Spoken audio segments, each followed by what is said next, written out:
ఫిరోజ్ గాంధీ అంటే ఇందిరాగాంధీ భర్తగా మాత్రమే చాలా మందికి తెలుసు. మహా అయితే నెహ్రూ అల్లుడు అని చెబుతారు.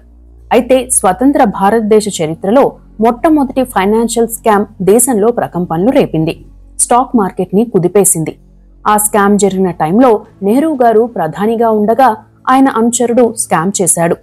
నెహ్రూ గారి అల్లుడు ఇందిరాగాంధీ భర్త ఫిరోజ్ గాంధీ పార్లమెంటులో ఆధారాలతో సహా బయటపెట్టాడు. ఆ స్కామ్ ఇండియాలో మొదటి ఫైనాన్షియల్ స్కామ్. ఎంక్వైరీ కమిషన్ వేసిన ఫస్ట్ స్కామ్ కూడా అదే. నేరస్తులకు శిక్ష పడిన స్కామ్ కూడా అదే. కాంగ్రెస్ పార్టీపై మొదటి అవినీతి మరక అది. ఇక తరువాతి కాలంలో ఫిరోజ్ గాంధీకి ఏం జరిగింది? 48 ఏళ్ల వయసులోనే ఆయన ఎలా చనిపోయారు? అన్సంగ్ హీరోగా ఆయన చరిత్ర ఎలా మరుగున పడింది అనేది తెలుసుకుందాం. అదే సమయంలో గత కొన్ని రోజులుగా తెలుగు రాష్ట్రాల్లో ఫిరోజ్ గాంధీకి సంబంధించి హిందువా ముస్లిమా అనే చర్చ జరుగుతోంది.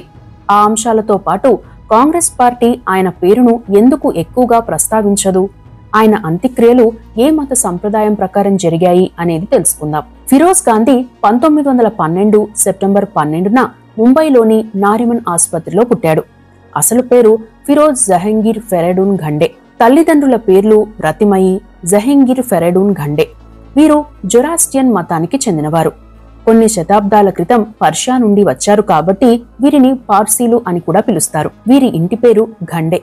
ఇంగ్లీష్ ఆల్ఫాబెట్స్ ప్రకారం చూస్తే GHANDAY ఘండే. ఫిరోజ్ గాంధీ పూర్వీకులు గుజరాత్ లోని భరూచ్ లో నివాసం ఉండేవారు. ఫిరోజ్ గాంధీ తల్లి రతిమయి గుజరాత్ లోని మిషనరీ స్కూల్లో చదివారు. ఆమె రచయిత్రి కూడా. మంచి వక్తగా పేరుండేది. ఆ తరువాతి కాలంలో జహంగీర్ ఘండేతో ఆమెకు వివాహం జరిగింది. ఆయన గుజరాత్ తీరంలో కిల్నిక్ నిక్సన్ కంపెనీలో మెరైన్ ఇంజనీర్ గా చేసేవారు. ఆ తరువాత వారెంట్ ఇంజనీర్ గా పదోన్నతి వచ్చి ముంబైకి ట్రాన్స్ఫర్ అయింది. దీంతో ఆ కుటుంబం ముంబైకి షిఫ్ట్ అయింది. ముంబైలోని కేట్వాడి మొహల్లా ఏరియాలోని నౌరోజీ నాటక్వాలా భవన్ లో వీరు నివాసం ఉండేవారు. కాంగ్రెస్ పార్టీ వ్యవస్థాపకుల్లో ఒకరైన దాదాబాయి నౌరోజీకి వీరికి బంధుత్వం కూడా ఉంది. ఇక జహంగీర్ ఘండేకు 5 సంతానం. దోరా, పరీదూన్, జహంగీర్ కుమార్లు, తెహ్మీనా, కెర్షప్, అలు దస్తూర్ కుమార్తెలు. అందరికంటే చిన్నవారు ఫిరోజ్ గాంధీ. అయితే 1920లో జహంగీర్ ఫెరెడూన్ ఘండే అనారోగ్యం కారణంగా చనిపోయారు. దీంతో ఫిరోజ్ గాంధీని అలహాబాద్ లో నివసించే తల్లిగారి తరపు నుండి అత్తయ్య వరుస అయ్యే షరీన్ కమిసారియత్ తనతో తీసుకెళ్లారు. ఆమె అలహాబాద్ లోని లేడీ డెఫ్రెన్ హాస్పిటల్లో సర్జన్. ఫిరోజ్ గాంధీ అలహాబాద్ లోని ఎవింగ్ క్రిస్టియన్ కాలేజ్ లో చదివారు. అప్పటికే దేశంలో స్వాతంత్ర ఉద్యమం కొనసాగుతోంది. కాలేజ్ తరపున నిరసనల్లో ఫిరోజ్ పాల్గొనేవారు. నెమ్మదస్తుడిగా, వ్యూహకర్తగా పేరు తెచ్చుకున్నారు. అయితే 1930లో ఎవింగ్ క్రిస్టియన్ కాలేజ్ ఎదుట స్వాతంత్ర్యం కోసం మహిళలు నిరాహార దీక్ష చేపట్టారు. ఆ దీక్షకు జవహర్లాల్ నెహ్రూ, కమలా నెహ్రూ సారథ్యం వహించారు. ఆ దీక్షల టైంలో ఎండవేడి తట్టుకోలేక కమలా నెహ్రూ మూర్ఛబోయారు. దీంతో ఆ కాలేజ్ టీం కి నాయకత్వం వహిస్తున్న ఫిరోజ్ గాంధీ ఆమెను ఆసుపత్రికి తీసుకెళ్లడంతో పాటు సపర్యలు కూడా చేశారట. ఆ తరువాత మహాత్మా గాంధీ కూడా కలిశారు. తరువాత కూడా పలు ఉద్యమాల్లో పాల్గొన్నారు. అక్కడే పలువురు ముఖ్య నాయకులు పరిచయమయ్యారు. అయితే తాను కాలేజ్ లో చదువుకుంటుంటే స్వాతంత్రోద్యమంలో పాల్గొనడం కుదరడం లేదనే ఉద్దేశంతో చదువుకు స్వస్తి చెప్పి ఉద్యమంలో యాక్టివ్ గా ఉండేవారు. అప్పటికే అలహాబాద్ కాంగ్రెస్ కమిటీ అధ్యక్షుడైన లాల్ బహదూర్ శాస్త్రి గారితో పరిచయం ఏర్పడింది. స్వాతంత్రోద్యమంలో చేసిన ఆందోళన కారణంగా పలు కేసులు ఎదుర్కొన్నారు. ఆయనతో పాటు ఫరీదాబాద్ జైల్లో 19 నెలలు ఉన్నారు కూడా. జైలు నుండి విడుదలయ్యాక అప్పటి యునైటెడ్ ప్రావిన్స్, ఇప్పటి యూపీలో జరిగిన రైతు ఉద్యమంలో పాల్గొన్నారు. ఈ కేసుల్లో 1932, 1933లో అరెస్టై జైలుకు వెళ్లారు. నెహ్రూ గారు కూడా ఇదే టైంలో జైలుకు వెళ్లారు.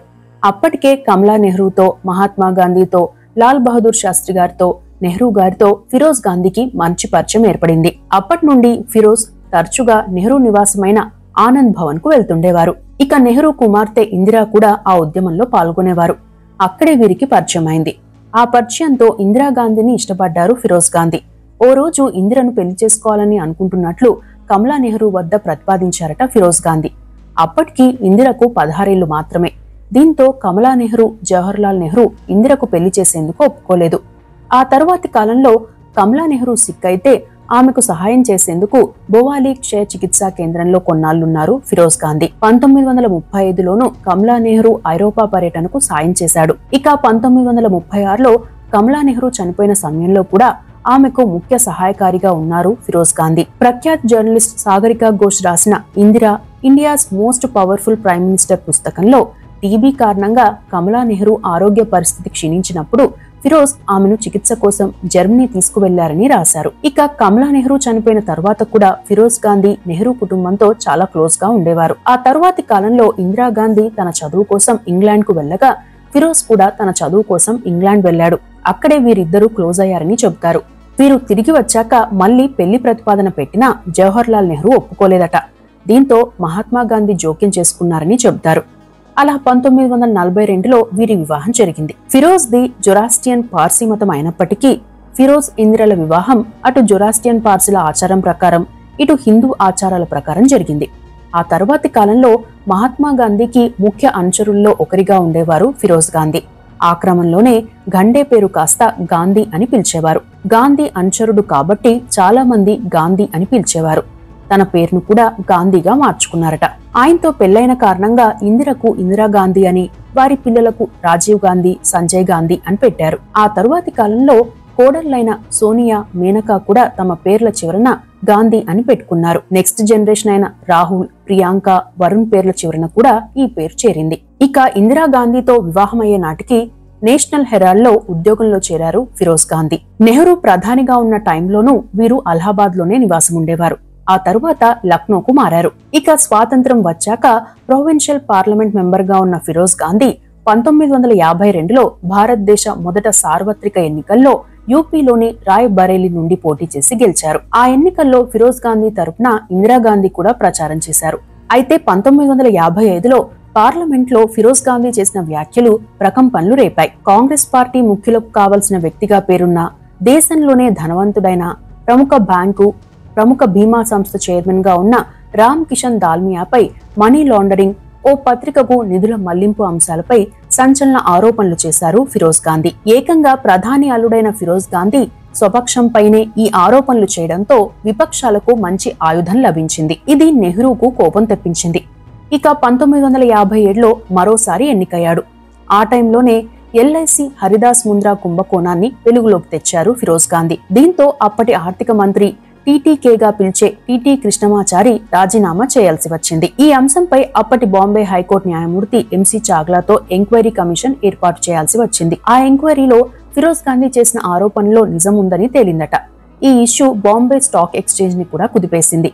ఈ కేసులో దాల్మియాకు 2 ఏళ్ల జైలు శిక్ష పడింది. ఈ ఘటనలో ఫిరోజ్ గాంధీ ప్రతిష్టను పెంచినా కాంగ్రెస్ పార్టీపై అవినీతి ముద్ర పడేలా చేసింది. దీంతో నెహ్రూ చాలా కాలం పాటు ఫిరోజ్ గాంధీతో అంటి ముట్టనట్లు ఉండేవారట.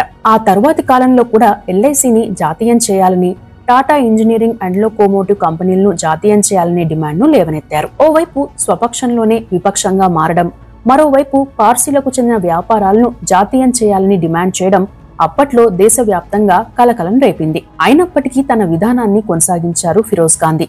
అప్పట్లో ఫిరోజ్ గాంధీని ఫెయిర్ పర్సన్ గా చాలా మంది పిలిచేవారు.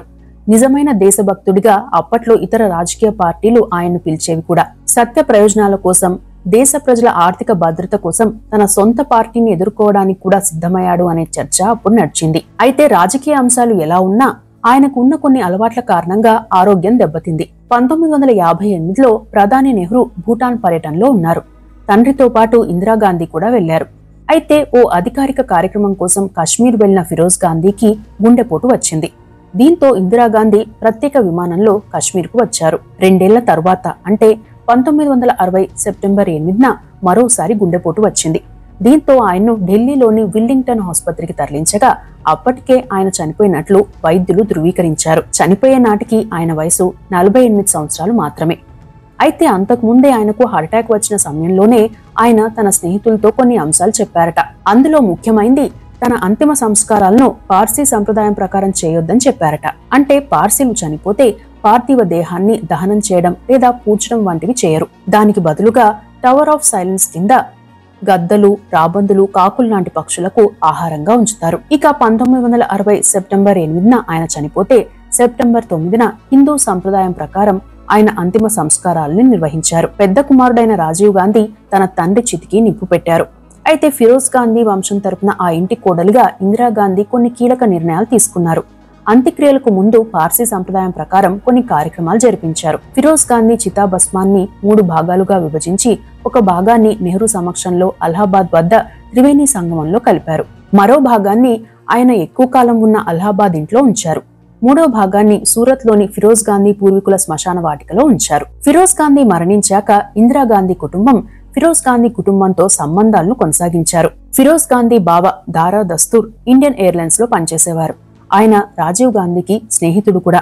రాజీవ్ గాంధీ మరణించిన తరువాత కూడా వీరి కుటుంబాల మధ్య సంబంధాలు కొనసాగాయి. ప్రముఖ రచయిత బర్టిల్ ఫ్రాంక్ ఫిరోజ్ ఫర్గాటెన్ గాంధీ పుస్తకంలో ఆయన అంత్యక్రియల సమయంలో ఏం జరిగిందో రాశారు. ఫిరోజ్ మృతదేహం ఎదుట పార్సీ సంప్రదాయంలో గేసార్ను చదివిన సమయంలో ఇందిరాగాంధీ ఆమె 2 కొడుకులు తప్ప మిగతా వారందరినీ అక్కడి నుండి బయటకు పంపించేశారు. ఫిరోజ్ నోటిపై ఒక తెల్ల గుడ్డ ముక్క పెట్టి అహనావేతి మొదటి అధ్యాయం పూర్తిగా చదివించారు. అంతిమ సంస్కారం జరిగిన 2 రోజుల తరువాత ఫిరోజ్ గాంధీ అస్థికలను ట్రైన్ లో అలహాబాద్ తీసుకెళ్లారు. వాటిలో కొంత భాగాన్ని త్రివేణి సంగమంలో కలిపారు. మిగతా వాటిని అలహాబాద్ లోని పార్సీ శ్మశానంలో ఖననం చేశారు.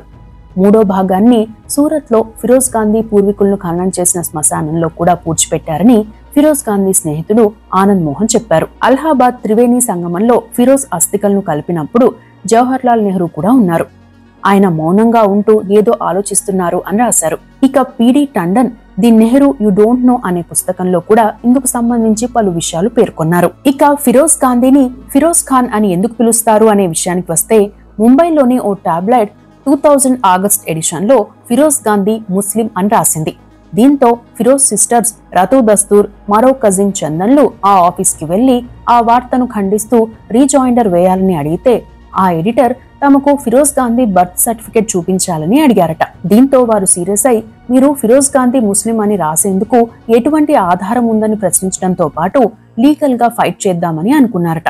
అయితే ఆ టైంలో రాజకీయ సమీకరణాలు మారడంతో పాటు అది చాలా చిన్న విషయంగా భావించి పట్టించుకోలేదు. అయితే ఆ మ్యాగజైన్ వారు తమ మామ గురించి చేసిన పనిపై సోనియా గాంధీ సీరియస్ కావడంతో పాటు సర్టిఫికేట్ ను ఆ మ్యాగజైన్ కు register post and legal post పంపించారట. దీంతో ఆ మ్యాగజైన్ రీజాయిండర్ ఇవ్వక తప్పలేదు. కానీ అప్పటికే ఆ వార్త చాలా మంది జనాల్లోకి వెళ్ళింది. ఫిరోజ్ ఖాన్ అనే పేరు పాపులర్ అయింది. అయితే ఈ అంశాల విషయం ఎలా ఉన్నా గతంలో మరో ప్రముఖ మ్యాగజైన్ ఇందిరాగాంధీ కుటుంబ జీవితానికి సంబంధించి గతంలో సంచలన కథనాన్ని కూడా ప్రచురించింది. నెహ్రూ ప్రధానిగా ఉన్న టైంలో ఇందిరాగాంధీ తండ్రితో పాటే తీన్ మూర్తి హౌస్ లో ఢిల్లీలో నివాసం ఉండేవారు. ఫిరోజ్ గాంధీ మాత్రం లక్నోలో నివాసం ఉండేవారు. ఇక ఇందిరాగాంధీ ప్రధాని అయ్యాక ఆమె అధికారికంగా ప్రధానమంత్రి కార్యాలయానికి వెళ్లాల్సి వచ్చింది. దీంతో ఫిరోజ్ ఖాన్ ని అక్కడికి వచ్చేయమని ఇందిరా అడిగితే తాను లక్నోలోనే ఉంటానని చెప్పారట ఫిరోజ్ గాంధీ. ఆ టైంలో ఆయన నేషనల్ హెరాల్డ్ పత్రికకు డైరెక్టర్ గా ఉన్నారు. ఆ టైంలోనే రాజకీయ వర్గాల్లో పలు అంశాలపై చర్చ జరిగింది. ఆయన కొంతమంది మహిళలతో క్లోజ్ గా ఉండేవారని, ఇందిరాగాంధీకి అవి నచ్చేవి కాదని చెబుతారు. ఇటువైపు కూడా కొన్ని ఆరోపణలు ఉన్నాయి. ఆ తరువాత ఇండియన్ ఎక్స్ప్రెస్ జీఎం అయ్యారు ఫిరోజ్ గాంధీ. ఇక ఆయన చనిపోయిన తరువాత 1967 నుండి 1976 వరకు ఇందిరాగాంధీ, 2004 నుండి 2024 వరకు సోనియా గాంధీ రాయ్ బరేలీ నుండి పోటీ చేశారు. ఇందిరాగాంధీ రెండో కొడుకు సంజయ్ గాంధీ మారుతి కంపెనీని స్థాపించేందుకు సిద్ధం కావడం వెనుక ఫిరోజ్ గాంధీ ఆలోచనల ప్రభావం ఉండొచ్చని చెబుతారు. ఇక రాజీవ్ గాంధీ, సంజయ్ గాంధీలు పుట్టిన తర్వాత పార్సీల ఆచారం ప్రకారం వారికి నవజోత్ ఫంక్షన్ అంటే పార్సీల ఒడుగు నిర్వహించలేదు. దీంతో వారు హిందువులుగానే కొనసాగినట్లయింది. అయితే రాజీవ్ గాంధీ అమెరికాలో చదివిన టైంలో అక్కడ మీడియాకు తాను పార్సీనని చెప్పినట్టు వార్తలు వచ్చాయి. అది కూడా అప్పట్లో చర్చకు కారణమైంది. సంజయ్ గాంధీ, రాజీవ్ గాంధీల అంత్యక్రియలు కూడా హిందూ సంప్రదాయాల ప్రకారమే జరిగాయి. ఇక దేశంలో చాలా చోట్ల నెహ్రూ, ఇందిరాగాంధీ, రాజీవ్ గాంధీల పేర్లు కనిపిస్తాయి. అయితే యూపీలోని రాయ్ బరేలీ డిగ్రీ కాలేజ్ కు ఫిరోజ్ గాంధీ మెమోరియల్ కాలేజ్ అని పేరు పెట్టారు. యూపీలోని ఉచాహర్ థర్మల్ పవర్ ప్లాంట్ కి ఆయన పేరు పెట్టారు. ఇక 2016లో ఫాల్ బెర్టిల్ రాసిన ఫిరోజ్ ది ఫర్గాటెన్ గాంధీ అనే పుస్తకంలో అనేక సంచలన విషయాలు కూడా రాశారు. సో మొత్తంగా చూస్తే అందుబాటులో ఉన్న సమాచారం మేరకు ఫిరోజ్ గాంధీకి సంబంధించిన అంశాలు ఇవి. వీటిని బట్టి ఎవరికి వారు ఓ ఒపీనియన్ కి రావచ్చు.